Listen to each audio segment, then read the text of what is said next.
Young tiger NTR, mega power star Ram Charan ఇద్దరూ కలిసి RRR movie చేయడం, ఆ సినిమా బ్లాక్ బస్టర్ సక్సెస్ సాధించడం తెలిసిందే. RRR తర్వాత ఎన్టీఆర్ దేవరా అంటూ వచ్చాడు. బాక్స్ ఆఫీస్ దగ్గర బ్లాక్ బస్టర్ సక్సెస్ సాధించాడు. ఇప్పుడు చరణ్ గేమ్ చేంజర్ అంటూ రాబోతున్నాడు. అయితే ఎన్టీఆర్ సెంటిమెంట్ బ్రేక్ చేశాడు.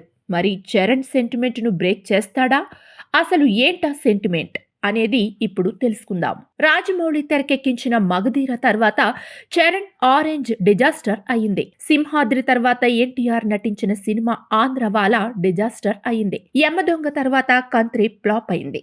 బాహుబలి తర్వాత ప్రభాస్ నటించిన సాహో, రాధేశ్యామ్, ఆది పురుష్ సినిమాలు బాక్స్ ఆఫీస్ దగ్గర బోల్తా పడ్డాయి. ఇలా రాజమౌళితో సినిమా చేస్తే ఆ హీరో తర్వాత సినిమా ఫ్లాప్ అవ్వడం అనేది సెంటిమెంట్ గా మారడంతో ఎన్టీఆర్ తో పాటు ఎన్టీఆర్ ఫ్యాన్స్ కూడా దేవరా విషయంలో ఏం జరుగుతోందో అని తెగ టెన్షన్ పడ్డారు. దీనికి తోడు దేవరా ట్రైలర్ కు పాజిటివ్ ఫీడ్బ్యాక్ తో పాటు నెగిటివ్ టాక్ కూడా వచ్చింది. సముద్రం తప్ప ఇంకేమీ చూపించలేదు, సినిమా అంతా సముద్రం చుట్టూనే ఉండేట్టు ఉంది అంటూ కామెంట్లు చేశారు. ఆఖరికి ఎన్టీఆర్ జక్కన్న సెంటిమెంట్ ను బ్రేక్ చేశాడు.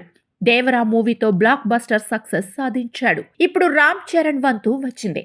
RRR తర్వాత చరణ్ నుంచి వస్తోన్న భారీ pan India movie game changer. Shankar దర్శకత్వంలో దిల్ రాజు ఈ చిత్రాన్ని నిర్మించారు. అయితే శంకర్ ఈ మధ్య కాలంలో ఫామ్ లో లేడు.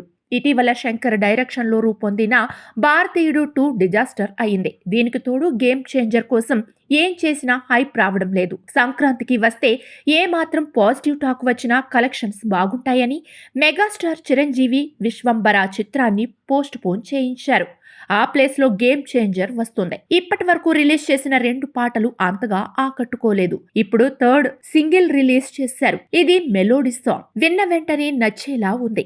ఇందులో చరణ్ తండ్రి కొడుకులుగా నటించారు. భారీ తారాగణంతో భారీ బడ్జెట్ తో ఈ చిత్రాన్ని అత్యంత ప్రతిష్టాత్మకంగా నిర్మించారు. రాజమౌళి సెంటిమెంట్ ను ఎన్టీఆర్ బ్రేక్ చేశాడు. మరి చరణ్ కూడా బ్రేక్ చేస్తాడేమో చూడాలి.